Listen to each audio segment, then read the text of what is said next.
Class 10th chapter first real numbers. तो सबसे पहले हम नंबर सिस्टम के बारे में जो हम पहले पढ़ चुके हैं छोटी क्लासों में, इसको रिवाइज कर लेते हैं। फर्स्ट है नेचुरल नंबर्स। तो नेचुरल नंबर जो रहते हैं वो काउंटिंग नंबर कहलाते हैं। काउंटिंग नंबर है means 1 2 3 4 5 and so on, these are called natural numbers. इनके सेट को डिनोट किया जाता है कैपिटल एन से। नेचुरल नंबर्स में जब जीरो इंक्लूड कर दिया जाता है, यानी 0 1 2 3 एंड सो ऑन, तो ये कहलाते हैं होल नंबर्स और इसके सेट को कैपिटल डब्ल्यू से डिनोट करते हैं। और होल नंबर्स 0 1 2 3 में जब नेगेटिव नेचुरल नंबर्स इंक्लूड करते हैं -1 -2 -3 एंड सो ऑन, तो ये इंटीजर्स कहलाते हैं और उसके सेट को कैपिटल आई या जेड से डिनोट किया जाता है। नेक्स्ट इंपॉर्टेंट है prime numbers, prime natural numbers. तो prime natural numbers are those natural numbers which are divided by itself, यानी ऐसे नेचुरल नंबर जो स्वयं से डिवाइड होते हैं। 2 divided by 2, 3 divided by 3, 4 divided by 5 divided by 5, तो these are called prime natural numbers. And those natural numbers which are divided by the other numbers also, suppose 4 6 8 9, 4 divided by 2 also, 6 divided by 2 and 3, 8 divided by 2 and 4. So these numbers are called composite natural numbers. Here we have the remark, the natural number 1. 1 एक ऐसा natural number है जिसको ना तो prime number में count किया जाता है और ना ही कंपोजिट नंबर में काउंट करते हैं। तो the natural number 1 is neither prime nor composite. इसके बाद को प्राइम नंबर्स आते हैं। ये बहुत इंपॉर्टेंट टर्म है, अभी जब एक्सरसाइज करेंगे तब इसका यूज होगा। को प्राइम नंबर्स का मतलब रहता है एचसीएफ अपने पढ़े हैं, तो एचसीएफ के लिए क्या करते हैं, दिए गए नंबर्स के प्राइम फैक्टर्स फाइंड करते हैं और जो कॉमन प्राइम फैक्टर्स रहते हैं उनका प्रोडक्ट जो रहता है वो एचसीएफ कहलाता है। तो यदि 2 या 3 नंबर अपने को दिए गए प्राइम फैक्टराइजेशन में कोई भी नंबर यदि कोई भी प्राइम फैक्टर कॉमन ना हो तो उसका एचसीएफ जो रहता है वो हमेशा 1 लिया जाता है। तो 1 यदि 2 नंबर का एचसीएफ यदि 1 रहता है तो ये दोनों नंबर जो रहते हैं वो को प्राइम नंबर्स कहलाते हैं। तो if the HCF of 2 numbers is 1, then the numbers are called co prime numbers.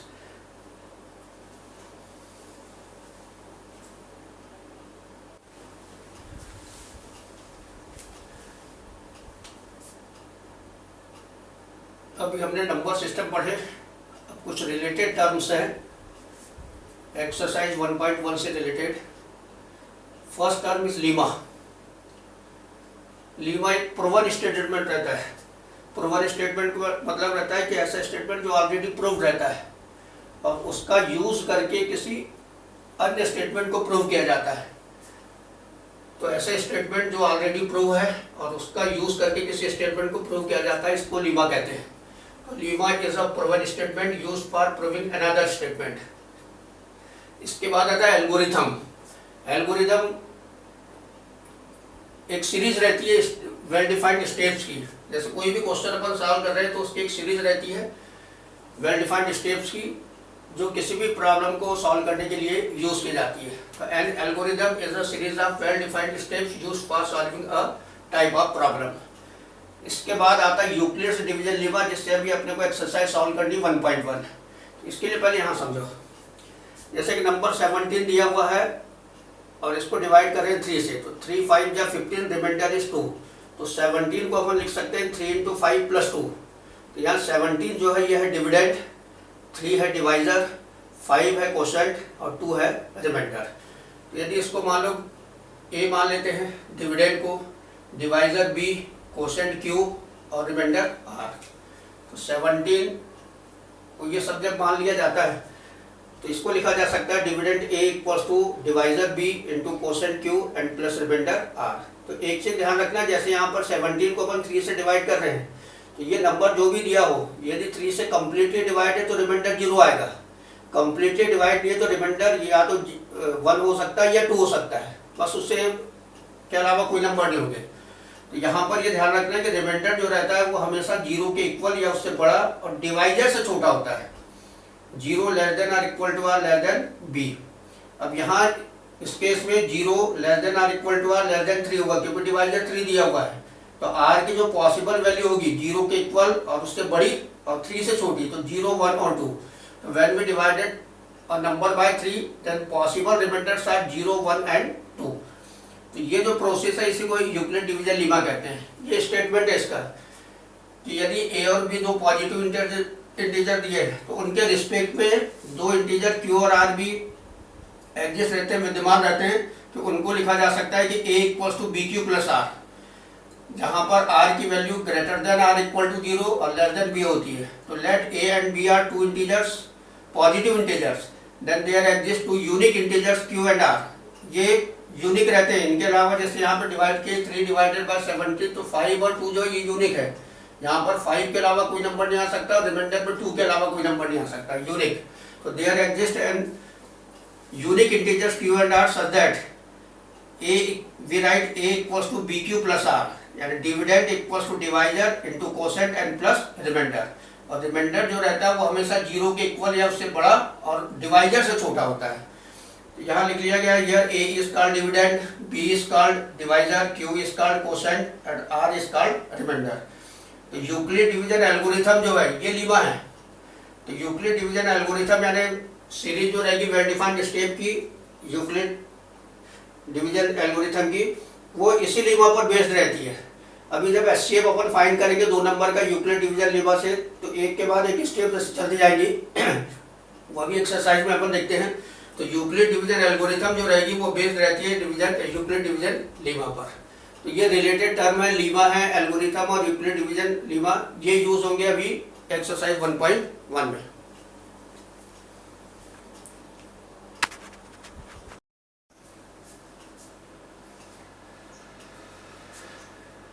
Exercise 1.1 question number first. Use Euclid division algorithm to find SCF of. First part is given 135 and 225. Second one is 196, 38220, and the third is 861 and 255. यहाँ मैं तुमको question number 3 समझा दे रहा हूँ। First और second तुम्हारे लिए homework में। सबसे पहले दिए गए 2 नंबर जैसे ये दिए हुए 867 और 255, तो इसमें ग्रेटर और स्मॉलर नंबर को आइडेंटिफाई करेंगे कि बड़ा नंबर कौन सा है, छोटा। तो यार 867 इज ग्रेटर देन 255। उसके बाद फर्स्ट स्टेप स्टार्ट करते हैं यूक्लिड डिवीजन एल्गोरिथम की। तो फर्स्ट स्टेप पे जो ग्रेटर नंबर, बड़ा नंबर रहता है, इसको डिविडेंड के जैसे ट्रीट करेंगे, और छोटा नंबर जो दिया हुआ है 255, इसको डिवाइजर के जैसा ट्रीट करते हैं। और रफ में 867 को 255 से डिवाइड करना है, तो कोसेंट 3 आएगा और रिमाइंडर बचेगा 102। तो यूक्लिड डिवीजन लीमा यूज करेंगे जो अपने पढ़े थे, dividend equals to divisor into quotient and plus remainder. तो 867 इक्वल्स टू हो जाएगा 255 डिवाइजर इनटू कोसेंट 3 और रिमाइंडर 102। तो here remainder is not equal to 0। तो रिमाइंडर यदि 0 रहता तो we going on the second step. तब हम सेकंड स्टेप पे आते हैं। अब सेकंड स्टेप में ये जो फर्स्ट डिवाइजर था इसको ट्रीट करेंगे डिविडेंड के जैसा, और रिमाइंडर जो बचता है ये हो जाएगा न्यू डिवाइजर। यानी अब 255 को 102 से डिवाइड करेंगे। तो we write here for dividend 255 and divisor 102 by Euclid division lemma. 255 can written as 102 into 2 plus 51, and dividend 255 equals to divisor 102 into quotient 2 and plus remainder 51। तो यहाँ भी हम देखते हैं कि remainder is not equal to 0। तो reminder जब 0 नहीं है तो ये जो सेकंड डिवाइजर था इसको न्यू डिविडेंड देंगे, और सेकंड जो रिमाइंडर था इसको new divisor. And we going on the step third. तो for dividend 102 and divisor 51 by Euclid division lemma. तो जब 102 को 51 से डिवाइड करते हैं तो कोसेंट 2 आता है, रिमाइंडर होता है 0। तो 102 can written as divisor 51 into quotient 2 and remainder 0। तो हियर रिमाइंडर इक्वल्स टू 0। अब यहाँ पर रिमाइंडर 0 आ गया। तो ये जो लास्ट वाला डिवाइजर रहता है 51, ये दिए गए दोनों नंबर्स का 867 और 255 इनका एचसीएफ कहलाता है। तो यहाँ लिख लेंगे here remainder equals to 0, hence HCF of 867 and 255 equals to 51। एक बार फिर से रिवाइज कर दे रहा हूँ। सबसे पहले दिए गए दो नंबर में से ग्रेटर नंबर आइडेंटिफाई करना है। तो यह 867 ग्रेटर देन 255, जो ग्रेटर यानी बड़ा नंबर रहता है उसको डिविडेंड और स्मॉलर नंबर को डिवाइजर लेते हैं। रफ में 867 को 255 से डिवाइड करना, क्वोशिएंट हो गया 3, रिमाइंडर 102। तो यूक्लिड डिवीजन लीमा को यूज करके लिखेंगे dividend 867 equals to divisor 255 into quotient 3 and plus remainder 102। तो यहाँ पर रिमाइंडर 0 के इक्वल नहीं है, तब हम स्टेप सेकंड पे आ जाते हैं। तो सेकंड स्टेप पे जो फर्स्ट डिवाइजर था उसको न्यू डिविडेंड लेते हैं और जो रिमाइंडर था 102 इसको लेंगे डिवाइजर, यानी अब 255 को 102 से डिवाइड करते हैं। तो in second step we write for dividend 255 and divisor 102 by Euclid division lemma. Dividend 255 equals to divisor 102 into quotient 2 and remainder 51। तो रिमाइंडर बच रहा है 51। तो ये रिमाइंडर फिर से 0 के इक्वल नहीं है। तो we going on the step third. अब थर्ड स्टेप में सेकंड डिवाइजर को ट्रीट करेंगे न्यू डिविडेंड के रूप में और जो सेकंड रिमाइंडर था उसको डिवाइजर के रूप में। इसका मतलब है कि 102 को डिवाइड करेंगे 51 से, तो 2 टाइम डिवाइड होगा, रिमाइंडर बचेगा 2। तो we write here in step third for dividend 102 and divisor 51 by Euclid division lemma. Dividend 102 equals to divisor 51 into quotient 2 and remainder 0। यहाँ पे रिमाइंडर आ गया 0 के इक्वल। तो 0 के इक्वल जब रिमाइंडर आता है तो ये प्रोसेस यहाँ एंड हो जाती है और लास्ट वाला जो डिवाइजर रहता है 51 ये दिए गए दोनों नंबर का एचसीएफ कहलाता है। Hence HCF of 867 and 255 equals to 51। यहाँ देख रहा है कि ये लिखा हुआ है डिवीजन एल्गोरिथम। तो ये पूरी स्टेप बाय स्टेप जो चलती है ये प्रोसेस एल्गोरिथम कहलाती है, लेकिन प्रत्येक स्टेप में जो अपन यूज कर रहे हैं ये लीमा है। Dividend equals to divisor into quotient plus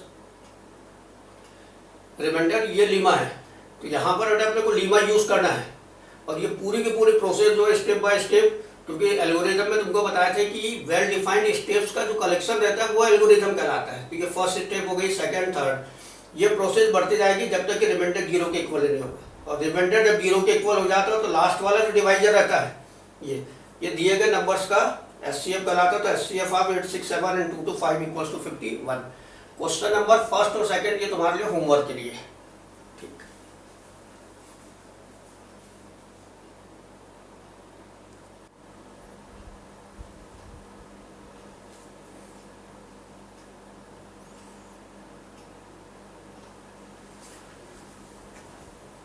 it is question number second of exercise 1.1. We have to show that any positive odd integer is of the form 6q plus 1, 6q plus 3, 6q plus 5. कोई भी odd positive integer जो रहता है वो या तो 6q plus 1 के form का होगा या 6q plus 3 के या 6q plus 5 के फॉर्म का। इसको प्रूव करने के लिए कुछ छोटी चीज है बेसिक, इसको क्लियर करो। जैसे एक इंटीजर दिया हुआ है q, सिंगल q यदि लिखा रहता है तो ये इवन भी हो सकता है और ऑड भी। ऑड और इवन दोनों वैल्यू एक्सेप्ट कर सकता है q, लेकिन इस q को यदि इवन नंबर से मल्टीप्लाई करते हैं तो ये जो प्रोडक्ट आएंगे 2q, 4q, 6q and so on, तो ये प्रोडक्ट जो रहते हैं ये इवन होते हैं, इवन। अब suppose we take the even number 2q, जैसे मान लो इवन नंबर 2q लिए या 4q या 6q कुछ भी लो, इसमें एक ऑड नंबर 1 यदि ऐड करते हैं तो 2q प्लस 1 ये ऑड होता है। आप चाहो तो क्लियर करने के लिए कोई भी रफ में एक इवन और एक ऑड नंबर को ऐड करके देखोगे तो तुमको ऑड मिलेगा। जैसे 6 हो गया इवन नंबर और प्लस 3 किए तो 6 प्लस 3 9 ऑड हो जाता है। इवन नंबर 2q में यदि इवन नंबर 2 ऐड करते हैं तो इवन प्लस इवन ये बराबर होता है इवन के। इवन नंबर 2q में यदि ऑड नंबर 3 ऐड करेंगे तो ये फिर से ऑड हो जाएगा, ये हो जाएगा ऑड। तो ये बेसिक चीज़ें हैं, इनको याद रखना, क्योंकि ये क्वेश्चन जो है सेकंड नंबर का या इस टाइप के जो भी क्वेश्चन होंगे वो इन्हीं पे बेस्ड रहते हैं। अब इसको जब प्रूव करना है तो ये यूक्लिड डिवीजन लीमा का स्टेटमेंट है, इसको तुमको वर्ड टू वर्ड याद करना पड़ेगा, क्योंकि इसको हर इस टाइप के क्वेश्चन में यहाँ मेंशन करना पड़ता है कि let A and B be two positive integers, then there exist two unique integers q and r such that a equals to bq plus r, where 0 less than or equal to r less than b। ये theory में अपन पढ़ चुके हैं कि यदि a और b दो positive integer दिए गए हैं तो उनके रिस्पेक्ट में दो यूनिक इंटीजर q और r एग्जिस्ट करते हैं, यानी विद्यमान रहते हैं, तो उनको लिखा जा सकता है a equals to bq plus r। इसको अपन लिखे थे dividend equals to divisor into quotient plus r, जहाँ पर रिमाइंडर r की वैल्यू 0 के इक्वल और उससे बड़ी वैल्यू रहती है और डिवाइजर से छोटी रहती है b से। तो ये चीज़ तुमको लिखनी पड़ेगी। इसके बाद सबसे इम्पोर्टेंट चीज़ है कि ये bq प्लस r में b कितना होगा और r कितना होगा। तो यहाँ देखना है कि जो फॉर्म अपने को क्वेश्चन में प्रूव करने दिया रहता है, जैसे 6q plus 1, 6q plus 3, 6q plus 5, तो यहाँ वेरिएबल q यूज किया गया है। यहाँ पे a हो सकता है, l हो सकता है, m हो सकता है, कुछ भी हो सकता है, तो यहाँ q यूज किया है। तो इसका जो कॉमन कोफिशिएंट है 6, 6, 6, ये b की वैल्यू रहती है, b इक्वल्स हो जाएगा 6, ठीक है। लेकिन एक चीज ध्यान रखना कि यहाँ से देख के r की वैल्यू 1, 3 और 5 भी लिखना है। ये तुमको b की वैल्यू यदि 6 है तो इसका यूज करना पड़ेगा। जैसे कोई नंबर यदि अपने को दिया हुआ है, यहाँ कोई भी एक नंबर दिया हुआ है ग्रेटर देन 6 है, उसको यदि अपन 6 से डिवाइड करते हैं तो पॉसिबल रिमाइंडर जो रहता है ये हमेशा क्या होता है, 0 के इक्वल या उससे ग्रेटर नंबर, बड़ा नंबर, और डिवाइजर से छोटा होता है। डिवाइजर 6 है तो डिवाइड 0 के इक्वल 0 और इससे बड़े नंबर में डिवाइजर से छोटा, तो 0, 1, 2, 3, 4 और 5 तक आएगा, क्योंकि ये जो नंबर है डिवाइजर से छोटा लेना है। डिवाइजर जैसे 6 दिया है तो 6 से छोटा, तो ये r की पॉसिबल वैल्यूज होगी 0 और 1 और 2 और 3 और 4 और 5, ठीक है। यहाँ से देख के 1, 3, 5 को r की वैल्यू नहीं लिख लेना, b तुमको यहीं से मिलेगा। जो वेरिएबल तुमको यहाँ पे फॉर्म में दिया हुआ है, इसका कॉमन कोफिशिएंट दिया रहता है, वो b की वैल्यू रहती है, और उस b की वैल्यू से अपने को पॉसिबल वैल्यू डिवाइजर की निकालनी पड़ती है, रिमाइंडर की। तो रिमाइंडर r विल बी 0 और 1 और 2 और 3 और 4 और 5। इतना जब अपन निकाल लेते हैं तो अब b की वैल्यू 6 और r की रिस्पेक्टिव वैल्यू रखेंगे 0, 1 से लेकर 5 तक, इसमें रखते जाएंगे, और जो भी सम आता है उनको चेक करेंगे वो ऑड है या इवन है। तो first we put b equals to 6 and r equals to 0, इसमें रखना है इक्वेशन नंबर 1 में। तो a इक्वल्स टू b की वैल्यू 6 होगी, 6q हो गया, और प्लस रिमाइंडर 0, तो 6q प्लस 0 बराबर हो गया 6q। ये लिखा हुआ है 6q इवन नंबर होता है, तो we write here which is even, ठीक है। अब r की ये तो ऐसे ही रहेगा 6q सब में, ये r की वैल्यू क्रम से चेंज करते जाएंगे 0, 1, 2, 3, 4, 5, और ये जो सम आएगा इनको चेक करना है। Now we put b equals to 6 and r equals to 1, तो expression will be 6q plus 1। तो ये जो एक्सप्रेशन है ये 6q plus 1 होगा। तो इवन में जब ऑड नंबर ऐड करते हैं तो हमको साइड में बताया था कि इवन प्लस ऑड जो रहता है वो ऑड होता है, ठीक है। उसके बाद 2 रखना, तो 6q plus 2 यानी इवन प्लस इवन, ये इवन होगा। 6q plus 3 रखेंगे तो ऑड इवन प्लस ऑड बराबर हो जाएगा ऑड के। 6q plus 4 दोनों इवन है तो इवन। 6q plus 5 यानी इवन प्लस ऑड बराबर हो जाएगा ऑड। तो ये लिखना पड़ेगा which is odd, which is even, which is odd, ये सब लिख लेते हैं, ठीक है। तो यहाँ अपने को ऑड इंटीजर प्रूव करना है, तो ऑड इंटीजर के फॉर्म चेक करेंगे। तो ऑड कब होगा, जबकि फॉर्म 6q plus 1 का हो। ऑड कब होगा, जब फॉर्म 6q plus 3 का हो। और ऑड कब हो सकता है, जबकि फॉर्म 6q plus 5 का। यही चीज अपने को क्वेश्चन में प्रूव करनी है कि कोई भी ऑड इंटीजर जो रहता है वो या तो 6q plus 1 के फॉर्म का होगा, या 6q plus 3 के फॉर्म का होगा, या 6q plus 5 के फॉर्म का। तो we write here hence any odd integer is of the form 6q plus 1, 6q plus 3, 6q plus 5, ठीक है। इसी क्वेश्चन में तुमको ऑड की जगह इवन भी पूछा जा सकता है, तो वर्ड टू वर्ड पूरा ऐसे लिखना है, इसमें कोई चेंज नहीं है। लेकिन ये ऑड की जगह अपने को इवन के फॉर्म चेक करना। तो इवन जब अपन चेक करेंगे तो इवन ये है, तो इसका फॉर्म हो गया 6q, ये इवन है, फॉर्म हो जाएगा 6q plus 2, ये इवन दिया हुआ है तो इसका फॉर्म है 6q plus 4। तो केवल यहाँ पर अपने को लिखना है 6q plus 2 और 6q plus 4। तो ये ध्यान रखना है कि ऑड पूछा है इवन, ऑड यदि पूछता है तो ऑड के फॉर्म को आंसर में लिखना है, और इवन यदि पूछता है तो इवन के फॉर्म को आंसर में लिखना है, ठीक है। क्वेश्चन नंबर फर्स्ट सेकंड अपन पढ़ चुके थे। तो सेकंड क्वेश्चन जो पढ़े थे उससे रिलेटेड क्वेश्चन है 4 and 5। तो पहले अपन 4 और 5 करेंगे, लास्ट में थर्ड क्वेश्चन समझाते हैं। तो फोर्थ क्वेश्चन दिया हुआ है, use Euclid's division lemma to show that the square of any positive integer is either of the form 3m और 3m+1। इसमें और सेकंड क्वेश्चन में एक डिफरेंस है। डिफरेंस क्या है कि सेकंड क्वेश्चन में अपन क्या प्रूव किए थे कि किसी भी पॉजिटिव इंटीजर का फॉर्म जो है ऑड का या इवन का वो दिया हुआ था अपने को, लेकिन यहाँ पर स्क्वायर प्रूव करना है, स्क्वायर का फॉर्म चेक करना है। इस चीज़ को ध्यान रखना, पॉजिटिव इंटीजर का फॉर्म चेक नहीं करना ऑड इवन का, उनके स्क्वायर का फॉर्म चेक करना है कि या तो 3m के फॉर्म का होगा या 3m+1 के फॉर्म का होगा। तो स्टार्ट वहीं से करेंगे, यूक्लिड डिवीजन लेमा का स्टेटमेंट पूरा लिख लेते हैं यहाँ तक, इक्वेशन फर्स्ट तक। पहले अपन फाइंड करेंगे b की वैल्यू। तो b तुमको बताया था कि जो फॉर्म दिया रहता है, जैसे ये फॉर्म दिया 3m और 3m+1, तो इसमें वेरिएबल m यूज़ किया, तो इनका कोफिशिएंट जो रहता है कॉमन रहता है। जैसे यहाँ 3 है, यहाँ 3 दिया हुआ है, तो ये 3 जो रहता है ये b की वैल्यू हो जाती है, b = 3। और एक चीज़ और बता दें कि यहाँ से r की वैल्यू 0 और 1 ये नहीं लेना, ये अपन फाइंड करेंगे किसी भी नंबर को, जैसे कोई नंबर दिया उसको यदि अपन 3 से डिवाइड करते हैं तो पॉसिबल रिमाइंडर या तो 0 होगा या रिमाइंडर 1 बचेगा या रिमाइंडर बचता है 2। इसका यूज़ करना है कि रिमाइंडर जो रहता है वो 0 के इक्वल या उससे ग्रेटर वैल्यू, बड़ी वैल्यू रहती है और डिवाइजर से छोटा होता है। तो डिवाइजर 3 दिया तो उससे छोटे वैल्यू 2 तक आएगी। तो r की पॉसिबल वैल्यू 0, 1 और 2 हो सकती है। तो वी राइट हियर r = 0, 1, 2। अब b = 3 और r = 0, 1, 2 तो रिस्पेक्टिवली इक्वेशन नंबर 1 में रखते हैं। तो पहले 3 और 0 रखेंगे, तो a = 3q + 0 = हो गया 3q। तो ये फॉर्म अपने को चेक नहीं करना, ये ध्यान रखना। इसके पहले वाले क्वेश्चन में अपने डायरेक्ट ये फॉर्म चेक किए थे, लेकिन यहाँ पे अपने को जो पॉजिटिव इंटीजर दिया उसके स्क्वायर का फॉर्म चेक करना है। तो a = 3q हो गया, तो दोनों साइड का स्क्वायर करेंगे, तो ये a² हो गया, 3q का स्क्वायर हो जाएगा 9q²। अब 9q² तो वहाँ दिया नहीं है, उसको अपने को या तो 3m या 3m+1 के फॉर्म में लाना है। यहाँ पे कोई नंबर ऐड नहीं है, तो ये 9 को ब्रेक कर लेते हैं, 3 इसमें से अलग करेंगे।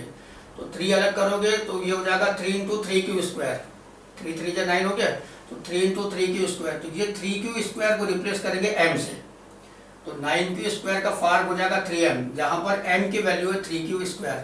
तो सबसे पहले b की वैल्यू 3 और r की वैल्यू 0 रखना है, तो 3q + 0 = हो गया 3q।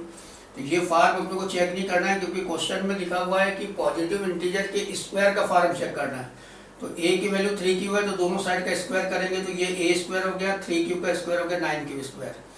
तो ये 9q² जो दिया हुआ है ये वहाँ से कोई भी फॉर्म नहीं है, तो या तो इसको 3m या 3m+1 के फॉर्म में कन्वर्ट करना है। तो यहाँ कोई नंबर ऐड नहीं है, तो ये 9 को ब्रेक कर लेंगे, इसमें से 3 अलग कर लेते हैं। तो 9 को लिखते हैं 3 × 3 और इंटू q², ये हो जाएगा 3 × 3q², और ये 3q² को रिप्लेस कर लेंगे m से। तो इस एक्सप्रेशन का फॉर्म जो होगा वो 3m के फॉर्म का होगा, जहाँ पर m की वैल्यू होगी 3q²। तो पहले वाला स्क्वायर जो है वो 3m के फॉर्म का आ गया। अब b की वैल्यू 3, सेकंड केस में b की वैल्यू 3 और r की 1 रखेंगे, तो ये a की वैल्यू 3q+1 हो गई। लेकिन अपने को पहले बता चुके कि ये फॉर्म चेक नहीं करना है, इसके स्क्वायर का फॉर्म चेक करना है। तो दोनों साइड का स्क्वायर करेंगे, a² = 3q+1²। यहाँ पर एल्जेब्रिकल आईडी यूज करेंगे, a + b²। तो a² हो गया 9q², 3q का होल स्क्वायर। ये 2ab है, 2 × 3q × 1 करेंगे तो 6q हो गया, और प्लस b² 1² 1। अब यहाँ जब चेक करोगे तो देखो जिस टाइप के एक्सप्रेशन में चेक करना, तो या तो तीनों नंबर में से डायरेक्ट 3 कॉमन लेना, तो 3 तीनों नंबर में से कॉमन ही निकलेगा, यहाँ से निकल जाएगा मगर 1 में से नहीं निकलता। तो ये +1 को यहाँ अलग कर लेते हैं, तो +1 अलग कर लिए, बाकी के 2 नंबर बचे अपने पास 9q² + 6q। इसमें से 3 कॉमन ले लो, केवल 3 निकलेगा तो q भी कॉमन, लेकिन अपने को 3m के फॉर्म लिखना है, केवल 3 कॉमन ले लें।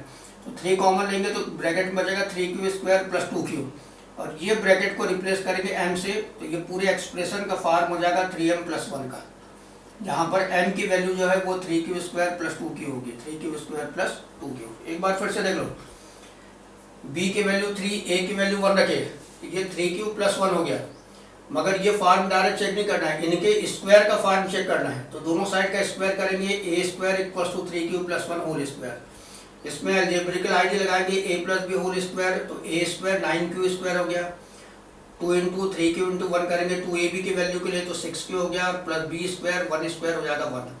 अब यहाँ जब देखोगे तो ये पहली चीज़ ये चेक करना है कि ये पूरे जो एक्सप्रेशन आता है इसमें से डायरेक्ट यदि 3 कॉमन निकलता है तो डायरेक्ट 3 कॉमन लेना और ब्रैकेट को m से रिप्लेस करना, तो वो 3m के फॉर्म का होता है।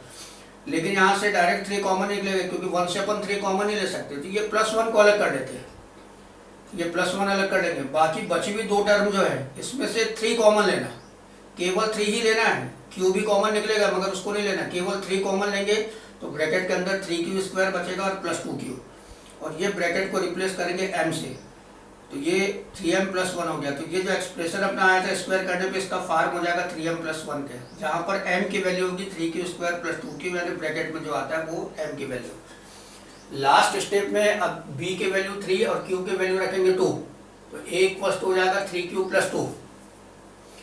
दोनों साइड का स्क्वायर करेंगे तो a square equal to 3q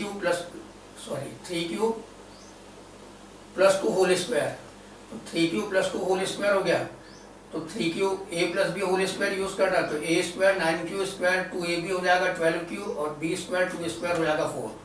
अब यहाँ से भी पहले देख लेना कि पूरे तीनों नंबर में से 3 कॉमन निकलता है क्या, तो यहाँ से भी 3 कॉमन नहीं निकलेगा, तो क्या करोगे, तो ये वाला फॉर्म नहीं आएगा। अब इस फॉर्म में लाना है तो यहाँ +1 दिया है, तो ये जो नंबर रहता है इसमें से +1 अलग कर लेना, तो 4 में से जब 1 अलग करेंगे तो बचेगा अपने पास 3। तो अब ये जो बची हुई टर्म होगी 9q स्क्वायर + 12q + 3, इनमें से 3 लेना कॉमन, तो 3 कॉमन लिए तो ब्रैकेट में 3q स्क्वायर 12q की जगह 4q आ जाएगा, 3 × 1 = 3, तो यहाँ आएगा 1, और ये ब्रैकेट को रिप्लेस कर लेंगे m से, तो ये एक्सप्रेशन का जो फॉर्म है वो 3m + 1 के फॉर्म का होगा। तो अपन देखते हैं कि स्क्वायर करने पे फॉर्म या तो 3m के फॉर्म का आता है या 3m + 1 के फॉर्म का आएगा। यहाँ लिख लेते हैं, hence the square of any positive integer is either of the form 3m or 3m + 1। इसके बाद का जो क्वेश्चन नंबर 5 है वहाँ पे अपने को स्क्वायर की जगह क्यूब प्रूव करना है, यहाँ पे क्यूब है, वहाँ स्क्वायर की जगह दोनों साइड का क्यूब करके अलजेब्रिकल आईडी यूज करेंगे।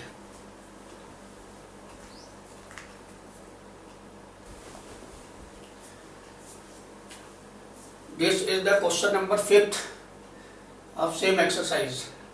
Use Euclid's division lemma to show that the cube of, in question 4 we already proved the square of, here we prove the cube of any positive integer is either of the form 9m or 9m + 1 or 9m + 8। तो यहाँ अपने को 4th में square prove किए थे, इसमें cube prove करना है।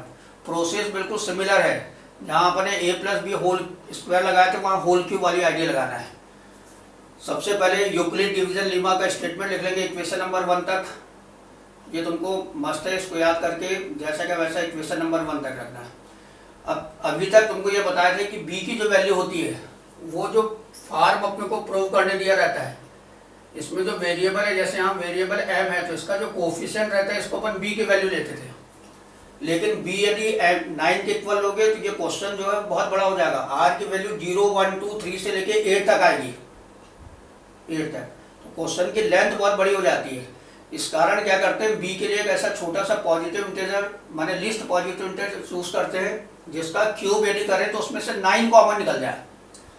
तो जैसे यहाँ पे यदि पॉजिटिव इंटीजर अपने 1 लिए तो 1 क्यूब 1 होगा तो उसमें से 9 कॉमन ही निकलेगा।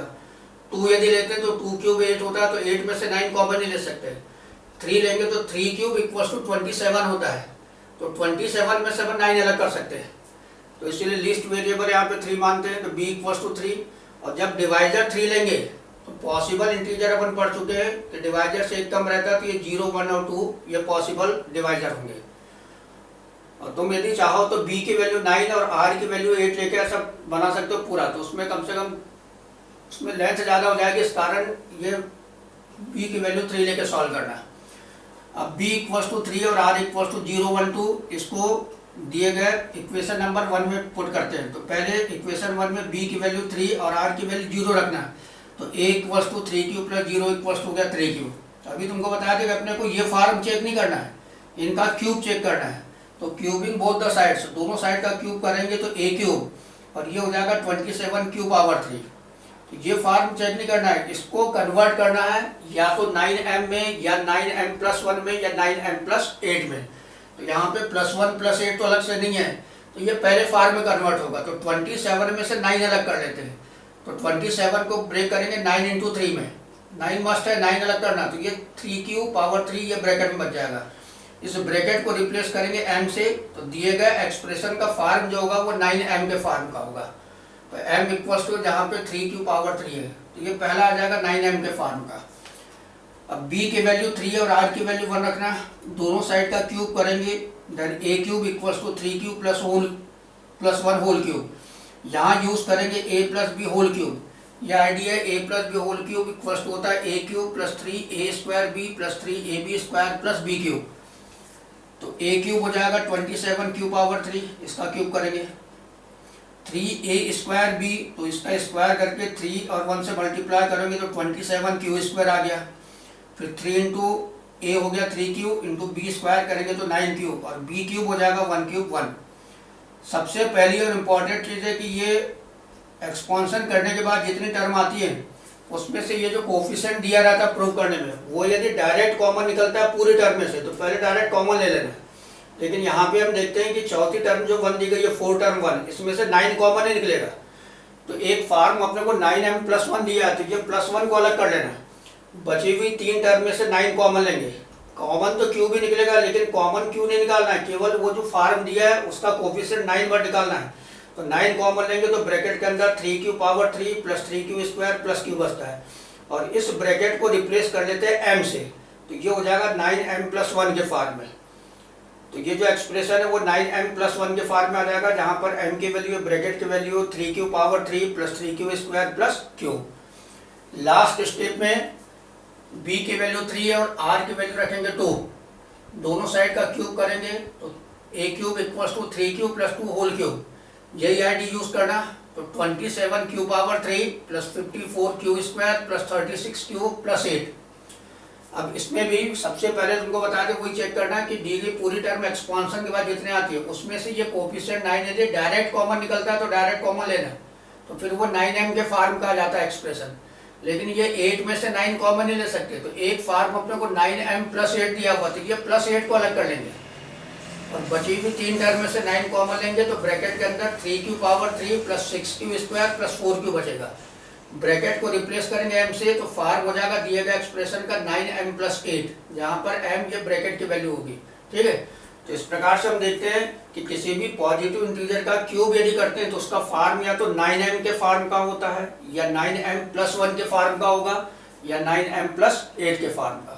तो we write here hence the cube of any positive integer is of the form 9m or 9m+1 or 9m+8। ठीक,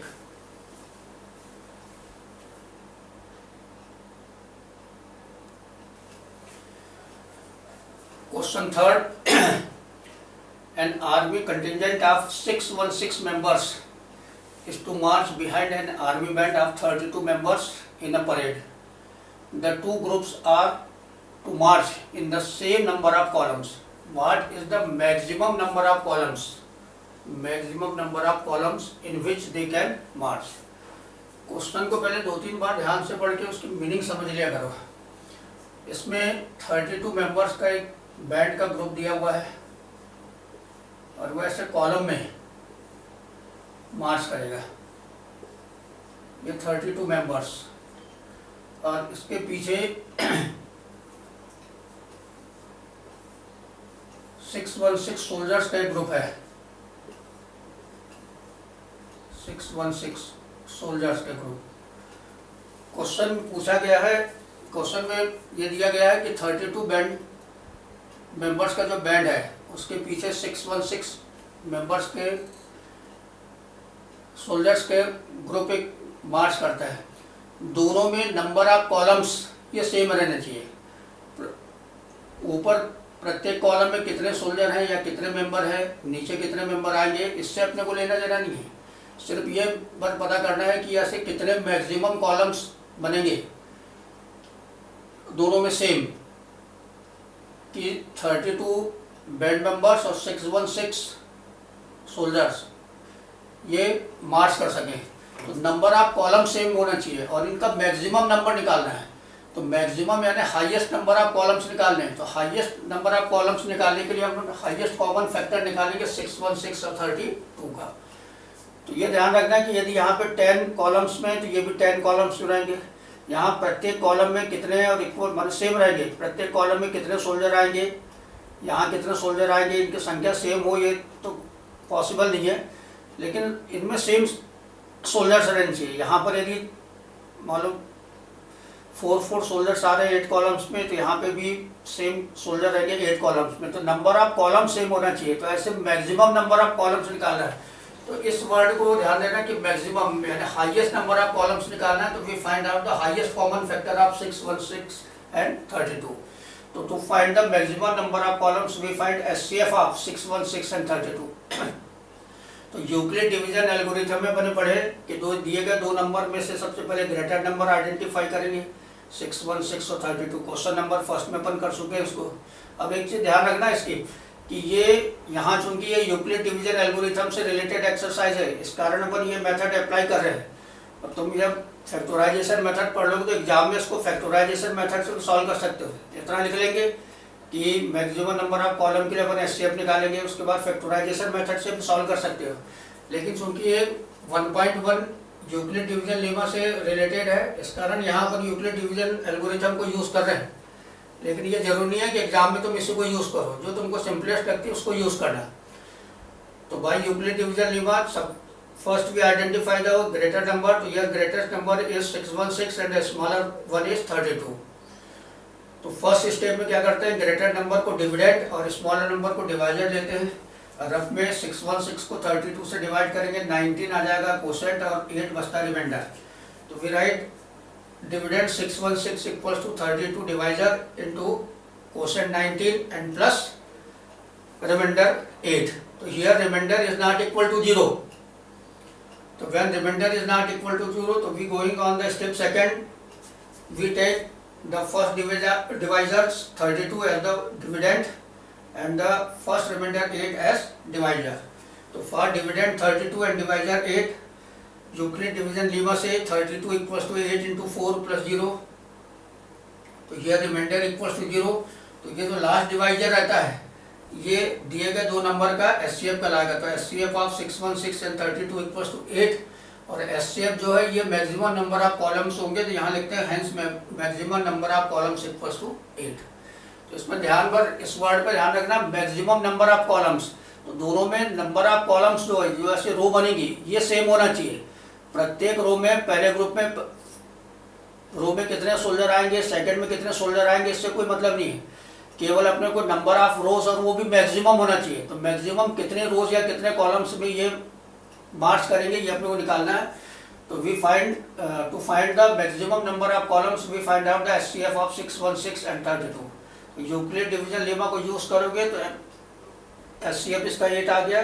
तो मैक्सिमम नंबर ऑफ कॉलम्स जो होंगे वो 8 के इक्वल होंगे। इससे रिलेटेड एग्जाम्पल्स बुक में दिए गए हैं, उन एग्जाम्पल्स को तुम लोग अपने कॉपी में सॉल्व कर लेना।